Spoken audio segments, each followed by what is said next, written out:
Court के दोनों वकीलों से कहना चाहूंगा जो माथे में तिलक लगाकर अपने आप को बोलते हैं कि हम धार्मिक हैं, हम सनातन धर्मी है। तुम सनातन धर्मी नहीं, तुम फसादी हो नालायक। धर्म के बारे में ज्ञान नहीं। ये लफ्ज संभल की वजह से तुम्हारे पेट में दर्द हुए कि वहां पर मस्जिद क्यों है। इसीलिए तालीम जरूरी है। तालीमी बेदारी मुसलमानों आपके लिए भी जरूरी है, सनातन धर्मी के लिए भी जरूरी, हिंदू भाइयों के लिए। आप में तो अल्हम्दुलिल्लाह कुछ बेदारी ये है कि चलिए आपका मदरसा है, मकतब है, आप पढ़ते हैं, अपने बच्चों को भेजते हैं, धर्म के बारे में आपको बता दिया जाता है। लेकिन हमारे सनातन धर्मी भाइयों में तो बिल्कुल नहीं है, कहीं पर कॉन्सेप्ट ही नहीं है। हमारे बच्चे स्टेज पर बैठे हुए, आपके इस जलसे में भी आए, आसपास में देखिए मदरसा है, यहीं पर डगरवा में मदरसा है, कस्बा में मदरसा है, जलालगढ़ में मदरसा है, लाइन बाजार पूर्णिया में मदरसा है। हर जगह पर क्या पढ़ाया जाता? कुरान पढ़ाया जाता। नूरानी कायदा से शुरू होती है बात, अम के पारे में जाते हैं, बच्चा नाजरा पढ़ता है, फिर कुरान को याद करता है। बहुत से बच्चे हिफ्ज में दिमाग नहीं चलता है तो अरबी में जाता है, फारसी पढ़ता है, अरबी अव्वल पढ़ता है, दोम सोम चारुम पंजुम शसुम अक्तुम दौरे में जाता है। उसके बाद तकमील अदब करता है, तकमील इफ्ता करता है, तखस्सुस फिल अदब करता है, तखस्सुस फिल हदीस करता है, तकमील तफसीर करता है। सारी चीजें पढ़ाई जाती। इसीलिए मुसलमानों को अपने धर्म के बारे में इनके गुरु ज्ञानी आसानी से मिल जाते हैं, यानी उलमाए किराम। हिंदू धर्म में कहीं नहीं देखेंगे आप, पूरी पूर्णिया के अंदर में आप छानबीन कर लीजिए, आपको कहीं पर भी एक रामायण पढ़ाने वाला कोई पाठशाला नहीं मिलेगा, आपको एक गीता पढ़ाने वाला कोई गुरु नहीं मिलेगा, आपको कहीं पर भी कोई अपने धार्मिक बातों को समझाने के लिए कोई इदारा नहीं है उनका।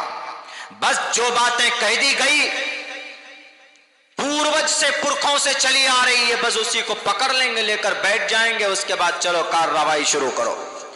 अब बड़ा अफसोस होता है, 5 लाख केस उत्तर प्रदेश के हाई कोर्ट के अंदर में पेंडिंग है। उन केस के ऊपर सुनवाई के लिए इनके पास टाइम नहीं है। 2 घंटे में मस्जिद की क्या बात आई, 2 घंटे में ऑर्डर नाफिज हो जाता है, सर्वे कमीशन बन जाती है और रिपोर्ट सबमिट हो जाती है, और उसके बाद हमेशा के लिए झगड़ा खड़ा कर दिया जाता। देना जवाब मरने के बाद। कल महापढ़ ईश्वर के सामने जिसमें कहा गया, हिंसा सत्यम करो दस्तयागा शांतिर पैशुनम दया बुलेश्वल लूप तवम हीरे चापलाप। जुल्म नहीं होना चाहिए इस धरती पर, चारों तरफ जुल्म हो रहा। सत्यम सच बोलो। जब इस देश का मुखिया ही झूठा है, इस देश का प्रधान ही झूठा है, इस देश के सबसे बड़े बड़े 2 ओहदे पर फाइज होने वाले झूठ बोलते हैं, लोगों से फ्रॉड करते हैं और कहते हैं कि हमने सिर्फ लोगों को लुभाने के लिए ऐसा बोला था। कहना श्री कृष्ण जी को जब महापल्ले में बंदर की तरह डंडा पड़ेगा ना, उस वक्त कहना कृष्ण जी गलती हो गई। मेरे भाइयों, ये सारी चीजें तालीम से वास्ता, तालीम से की रोशनी में इन मसाइल को हल किया जा सकता है। इसीलिए मैं कहता हूं कि भाई जो गलत फहमी है लफ्ज संभल के ताल्लुक से, जमीन व आसमान का फर्क है, थोड़ा व्याख्या करता हूं। जो संभल है ये छोटी सीन से है, संभल मुरादाबाद वाला संभल। रहमतुल्लाहि व बरकातुहू।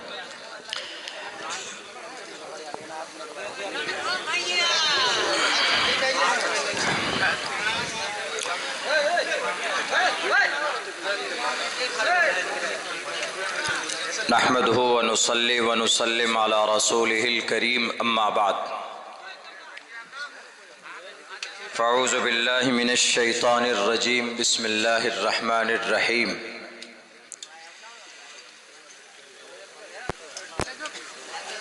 इक़रा बिस्मि रब्बिकल्लज़ी खलक़, खलक़ल इंसान मिन अलक़।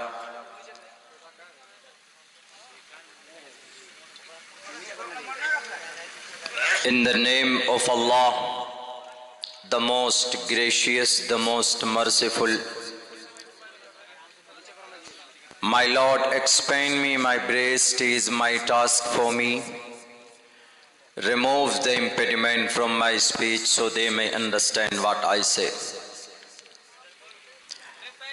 यथा वायुम समाश्रिते सर्वजीवन्ते जन्तवः तथा ग्रस्तामा वर्तते इतारा शरामा। हज़रात मोहतरम,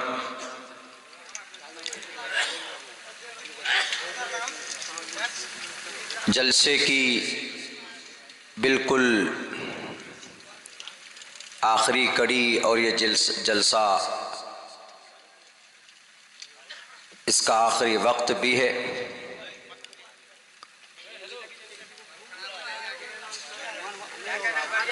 अगर हम ये चाहते हैं कि जलसा पूरी रात का हो और हम उस जलसे को कामयाब समझें, मैं मुनासिब नहीं समझता हूँ। पहले ज़माने में ऐसा होता था, लोग इशा की नमाज पढ़कर पहुँचते थे और पूरी रात जलसा सुनते। जलसे के पिंडाल में अजान होती थी फजर की और नमाज पढ़कर वहाँ से आते थे। उसकी एक बड़ी वजह ये थी कि उस वक्त लोग उनके पास सवारी का कोई इंतज़ाम नहीं होता था, किराए के सवारी से पहुँचते थे, बस या ऑटो वगैरह से। इसीलिए रात को अगर 2 बजे या 1 बजे या 12 बजे दुआ हो जाए तो उनको वापस लौटने में दिक्कत होती थी। तो जलसे का ये निज़ाम बनाया जाता था कि फजर तक जलसा चले, ताकि जो लोग बाहर से आएंगे उनको दिक्कत और दुश्वारी नहीं होगी। वही सोच हमारी आज भी है। उसी सोच को सामने रखकर हम आज पूरी रात का जलसा करते हैं। मैं अपने 8 साल की एक्सपीरियंस की रोशनी में कह रहा हूँ कि अगर आपको जलसा कामयाब करना है, ताज़ा दम होकर लोग जलसा सुने, तो उसके लिए मेरी राय आपके लिए ये होगी कि आप 12, साढ़े 12 या हद से हद 1 बजे तक दुआ करा दीजिए। और फिर इस ठंड में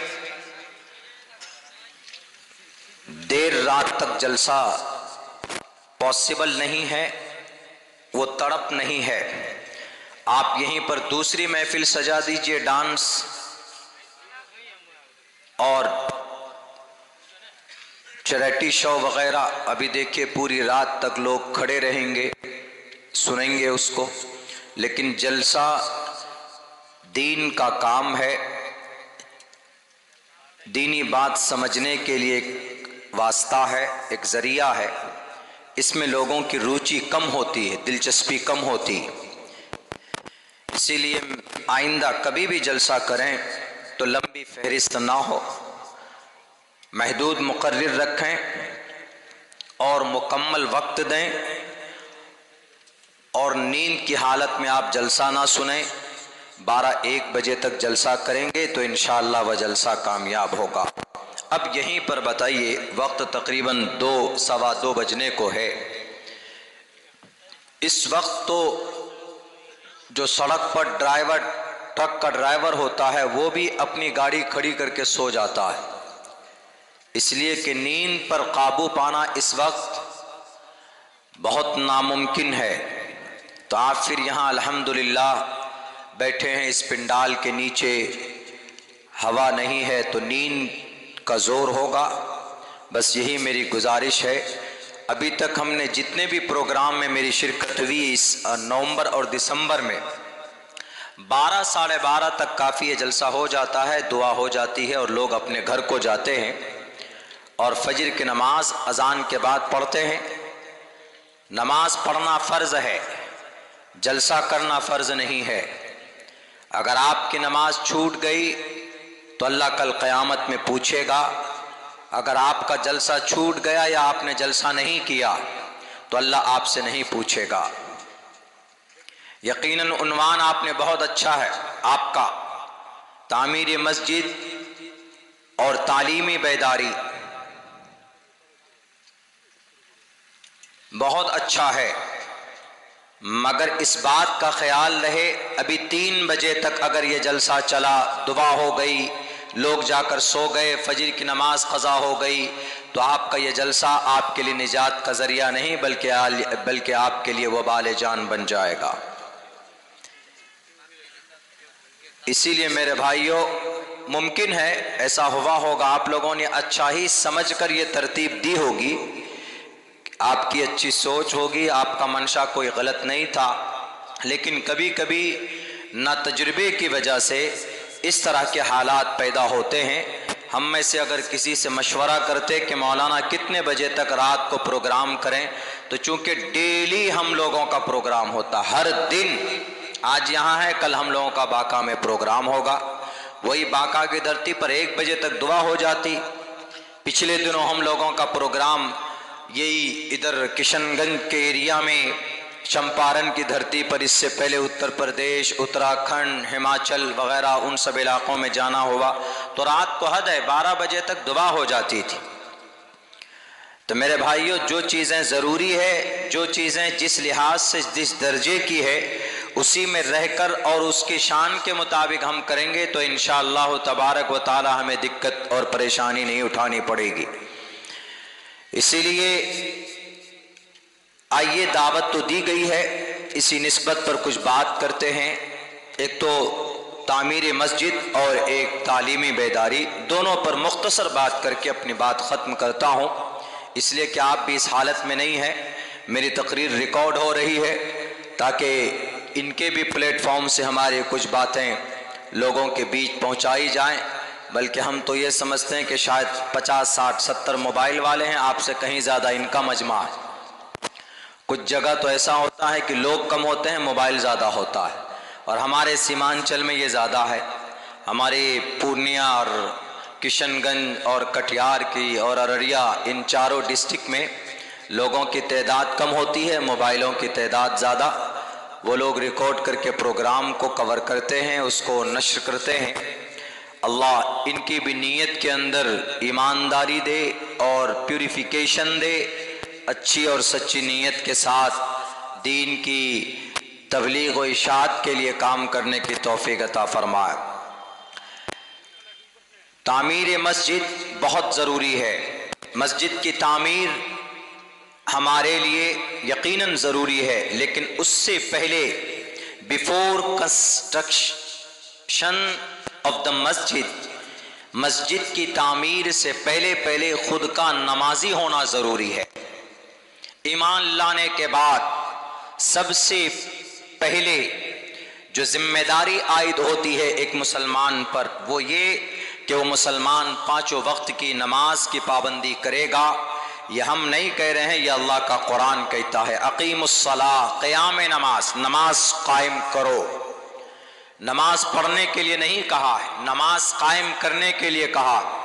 यानी खुद भी नमाज पढ़ो, पाबंदी से पढ़ो, और अपने परिवार के लोगों को नमाज का ऑर्डर करो, नमाज पढ़िए, खुद भी पाबंद रहिए। आपका बेटा नहीं पढ़ता है नमाज, आपकी बीवी नहीं पढ़ती है नमाज, आपकी बेटियां नमाज नहीं पढ़ती है, आपकी अहल वयाल में आपके अलावा कोई नमाज नहीं पढ़ता है, तो अकीमुस्सलाह, क़याम नमाज में कमी है।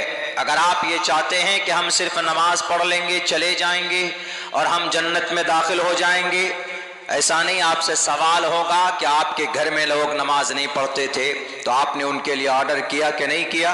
अगर आपकी पूरी फैमिली नमाजी है अल्हम्दुलिल्लाह, लेकिन पड़ोसी नमाज नहीं पढ़ता, तो आपके ऊपर जिम्मेदारी है कि आप उनके लिए भी, आप उनको भी नमाज का पैगाम पहुंचाए।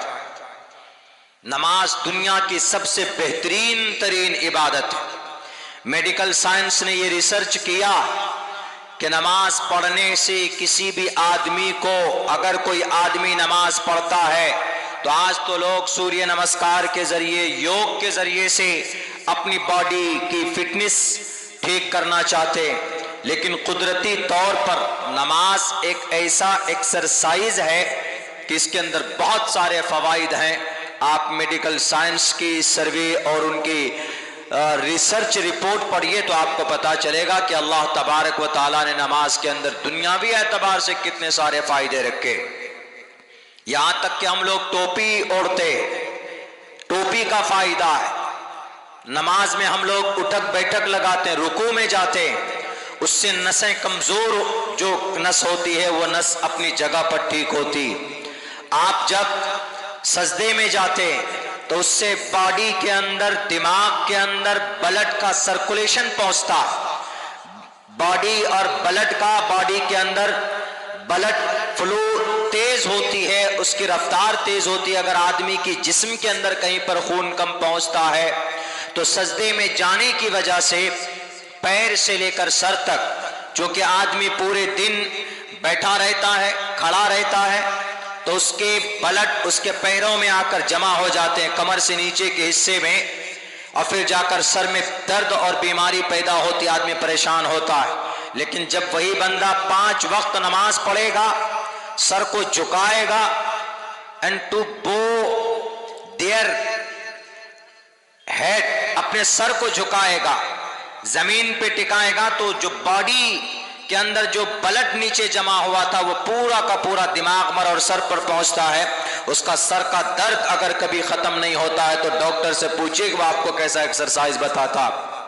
वो आपको यही कहेगा कि सर नीचे कर लो, पैर किसी तरह ऊपर करो, तो ताकि ब्लड जो तुम्हारे पैरों में जमे हुए हैं वो सारा का सारा खून तुम्हारे दिमाग तक पहुंचेगा, तो तुम्हारा सर का दर्द भी कम होगा और तुमको बरसों की जो बीमारी है दर्द की वो भी दूर हो जाएगी। ये इस नमाज का फायदा है। ये नमाज सिर्फ इबादत नहीं है, हम लोग तो अल्हम्दुलिल्लाह इबादत समझ कर करते हैं। जो लोग नमाज नहीं पढ़ते हैं उनके लिए तो खैर बड़ी वईद है, खतरनाक वईद है। मन तरक सलात मुतअम्मिदन फक़द कफर, जानबूझकर नमाज छोड़ने वाला कुफ्र के दरवाजे तक पहुंच जाता है। सैकड़ों मुसलमान नमाज छोड़ता है और इसी नमाज छोड़ने के पादाश में हमारी मस्जिदें शहीद की जाती। आप मस्जिद तामीर करते हैं, अच्छी बात है, लेकिन अगर इन मस्जिद को नमाजों से अगर आपने आबाद नहीं किया तो सुन लो, आज तो कुछ कुछ एक एक दो दो तीन तीन जगहों के ऊपर सर्वे डालकर आपकी मस्जिदों में ताले डाले जा रहे हैं, बल्कि अल्लाह की तरफ से आपकी मस्जिदें शहीद की जाएंगी। आप क्या समझते हैं कि ये सिर्फ मिस्टर सीएम, मिस्टर लाल बुजक्कर उत्तर प्रदेश का या मिस्टर प्राइम मिनिस्टर ने आपकी मस्जिद के ताल्लुक से लोगों को खड़ा किया है? बिल्कुल गलत बात है। इस्लाम को नुकसान पहुंचाने वाले आप में ही कुछ गद्दार लोग हैं। उत्तर प्रदेश में मसाजिद के ताल्लुक से जो हाई कोर्ट का ऑर्डर आया था कि मस्जिदें, मदरसे गैर कानूनी हैं, मदरसों को बंद होना चाहिए, आपको शायद नहीं मालूम है कि उन मदरसों पर उनको बंद करने के लिए याचिका अगर किसी ने दाखिल की थी, मुसलमानों ने दाखिल की थी। 5 लोग थे याचिका करता, उनमें से 4 आदमी मुसलमान था। आपके हम अगर मस्जिद को आबाद नहीं करेंगे, सिर्फ ढांचे के एतबार से, तामीरी एतबार से खूबसूरत बना लेंगे, तो सुन लो वो मस्जिदें आपके लिए बद्दुआ करती है और फिर अल्लाह तबारक व तआला मुमकिन है कि दूसरी कौम को खड़ा करके उनसे अपने दीन के काम को मुकम्मल करें। हम और आप इसी तरह गाजर मूली की तरह काटे जाएं, काटा जा रहा।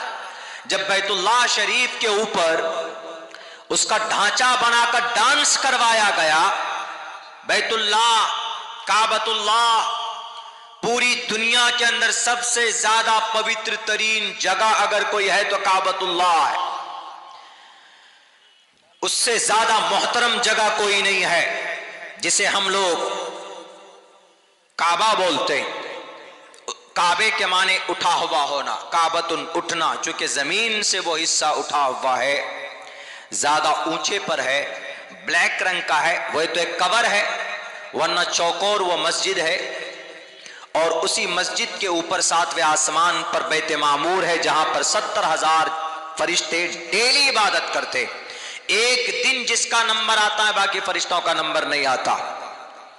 उसी को कहा गया है बैतुल्लाह, मस्जिद हराम, उसके इर्द गिर्द को कहा गया है, और उस शहर का नाम शहर मक्का।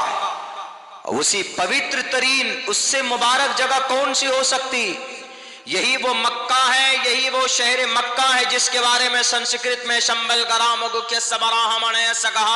शंबल गराम, इसी लफ्ज संभल को लेकर, शंभल को लेकर मुरादाबाद वाला उत्तर प्रदेश के संभल में झगड़ा है कि मंत्र में कहा गया है कि अंतिम जमाने में अंतिम अवतार संभल नामी जगह में आएगा।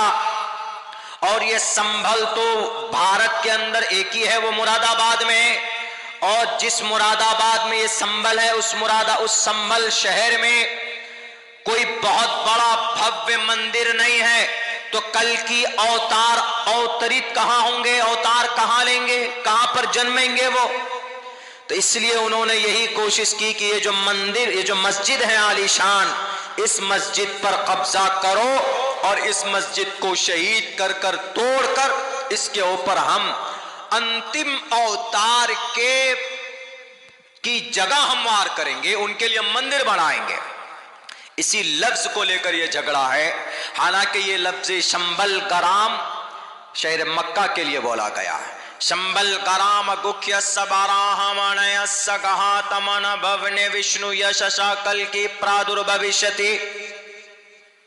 सुप्रीम कोर्ट के दोनों वकीलों से कहना चाहूंगा जो माथे में तिलक लगाकर अपने आप को बोलते हैं कि हम धार्मिक हैं, हम सनातन धर्मी है। तुम सनातन धर्मी नहीं, तुम फसादी हो नालायक। धर्म के बारे में ज्ञान नहीं। ये लफ्ज संभल की वजह से तुम्हारे पेट में दर्द हुए कि वहां पर मस्जिद क्यों है। इसीलिए तालीम जरूरी है, तालीमी बेदारी मुसलमानों आपके लिए भी जरूरी है, सनातन धर्मी के लिए भी जरूरी, हिंदू भाइयों के लिए। आप में तो अल्हम्दुलिल्लाह कुछ बेदारी ये है कि चलिए आपका मदरसा है, मकतब है, आप पढ़ते हैं, अपने बच्चों को भेजते हैं, धर्म के बारे में आपको बता दिया जाता है। लेकिन हमारे सनातन धर्मी भाइयों में तो बिल्कुल नहीं है, कहीं पर कॉन्सेप्ट ही नहीं है। हमारे बच्चे स्टेज पर बैठे हुए, आपके इस जलसे में भी आए, आसपास में देखिए मदरसा है, यहीं पर डगरवा में मदरसा है, कस्बा में मदरसा है, जलालगढ़ में मदरसा है, लाइन बाजार पूर्णिया में मदरसा है। हर जगह पर क्या पढ़ाया जाता? कुरान पढ़ाया जाता। नूरानी कायदा से शुरू होती है बात, हम के पारे में जाते हैं, बच्चा नाजरा पढ़ता है, फिर कुरान को याद करता है। बहुत से बच्चे हिफ्ज में दिमाग नहीं चलता है तो अरबी में जाता है, फारसी पढ़ता है, अरबी अव्वल पढ़ता है, दोम सोम चारुम पंजुम शसुम अब्तुम दौरे में जाता है। उसके बाद तकमील अदब करता है, तकमील इफ्ता करता है, तखस्सुस फिल अदब करता है, तखस्सुस फिल हदीस करता है, तकमील तफसीर करता है। सारी चीजें पढ़ाई जाती। इसीलिए मुसलमानों को अपने धर्म के बारे में इनके गुरु ज्ञानी आसानी से मिल जाते हैं, यानी उलमाए किराम। हिंदू धर्म में कहीं नहीं देखेंगे आप, पूरी पूर्णिया के अंदर में आप छानबीन कर लीजिए, आपको कहीं पर भी एक रामायण पढ़ाने वाला कोई पाठशाला नहीं मिलेगा, आपको एक गीता पढ़ाने वाला कोई गुरु नहीं मिलेगा, आपको कहीं पर भी कोई अपने धार्मिक बातों को समझाने के लिए कोई इदारा नहीं है उनका। बस जो बातें कह दी गई पूर्वज से पुरखों से चली आ रही है, बस उसी को पकड़ लेंगे, लेकर बैठ जाएंगे, उसके बाद चलो कार्रवाई शुरू करो। अब बड़ा अफसोस होता है, 5 लाख केस उत्तर प्रदेश के हाई कोर्ट के अंदर में पेंडिंग है। उन केस के ऊपर सुनवाई के लिए इनके पास टाइम नहीं है। 2 घंटे में मस्जिद की क्या बात आई, 2 घंटे में ऑर्डर नाफिज हो जाता है, सर्वे कमीशन बन जाती है और रिपोर्ट सबमिट हो जाती है, और उसके बाद हमेशा के लिए झगड़ा खड़ा कर दिया जाता। देना जवाब मरने के बाद। कल महापढ़ ईश्वर के सामने जिसमें कहा गया हिंसा सत्यम करो दस्तयागा शांति रपैशुनम दया बुलेश्वलोलूप तवम हीरे चापलाप। जुल्म नहीं होना चाहिए इस धरती पर, चारों तरफ जुल्म हो रहा। सत्यम सच बोलो। जब इस देश का मुखिया ही झूठा है, इस देश का प्रधान ही झूठा है, इस देश के सबसे बड़े बड़े 2 ओहदे पर फाइज होने वाले झूठ बोलते हैं, लोगों से फ्रॉड करते हैं और कहते हैं कि हमने सिर्फ लोगों को लुभाने के लिए ऐसा बोला था। कहना श्री कृष्ण जी को जब महापल्ले में बंदर की तरह डंडा पड़ेगा ना, उस वक्त कहना कृष्ण जी गलती हो गई। मेरे भाइयों, ये सारी चीजें तालीम से वास्ता, तालीम से की रोशनी में इन मसाइल को हल किया जा सकता है। इसीलिए मैं कहता हूं कि भाई जो गलत फहमी है लफ्ज संभल के ताल्लुक से, जमीन व आसमान का फर्क है, थोड़ा व्याख्या करता हूं। जो संभल है ये छोटी सीन से है, संभल मुरादाबाद वाला संभल।